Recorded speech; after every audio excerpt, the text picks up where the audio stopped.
क्या आपने कभी महसूस किया है कि कुछ कहानियां सिर्फ सुनी नहीं जाती, वे आपको भीतर तक बदल देती हैं? और क्या होगा अगर मैं कहूं कि भारत की धरती पर ऐसी आध्यात्मिक घटनाएं हुई हैं जिनका कोई प्रमाण तो नहीं, लेकिन असर आज भी मौजूद है। घने जंगल की नमी, हवा में तैरता धुआं और दूर एक मंद रोशनी, यहीं से कहानी शुरू होती है। वहीं से जहां दुनिया की नजरें नहीं पहुंचती, पर रहस्य अपनी जड़ें जमा चुका होता है। अर्धचंद्र की फीकी रोशनी में एक वृद्ध साधु चट्टान पर ध्यान मग्न है। उनकी सांसें स्थिर, मन शांत, लेकिन अचानक उनके सामने की मिट्टी पर एक अग्नि सा चिन्ह उभरता है। बिना गर्मी, बिना लपट, पर बेहद साफ, मानो किसी अदृश्य शक्ति ने ब्रह्मांड का पहला संकेत भेजा हो। इसी बीच एक युवा यात्री पहाड़ी रास्ते से गुजर रहा है।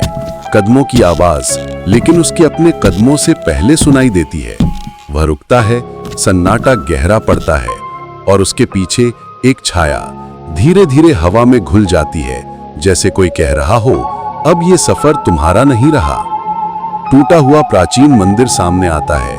दीवारों पर अनजानी आकृतियां, पहले धुंधली, फिर धीरे धीरे आकार लेती हुई, जैसे सैकड़ों वर्षों से किसी के आने का इंतजार कर रही हूं। कहानी मोड़ लेती है। एक पुराना गांव, एक कुआं जिसके पानी में कोई हलचल नहीं। युवक झुककर पानी में देखता है और अचानक सतह पर उभरता है एक चेहरा, उसका अपना, लेकिन उम्र में बड़ा, आंखों में गहरी चमक के साथ। वह पीछे हट जाता है, समझ नहीं पाता यह दर्शन है या चेतावनी। साधु फिर दिखाई देते हैं। अब उनकी आंखें खुली हैं, उनमें एक रोशनी, तेज पर शांति से भरी। युवक जैसे समय की गति भूल जाता है। वातावरण स्थिर, हवा शांत, मानो पूरा जंगल सांस रोककर खड़ा हो। और फिर आकाश से उतरती है एक चमकदार आकृति, न तेज न धीमी, बस इतनी दिव्य कि शब्द उसका वर्णन नहीं कर पाते।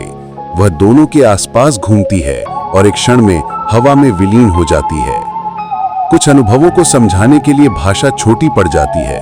कुछ सच्चाइयां किताबों में नहीं मिलती, वे आत्मा में उतरती हैं। और एक बात याद रखिए, आध्यात्मिक कहानियां कभी सिर्फ कहानियां नहीं होती, कभी कभी वे आपकी अपनी अनकही कहानी का पहला पन्ना होती हैं।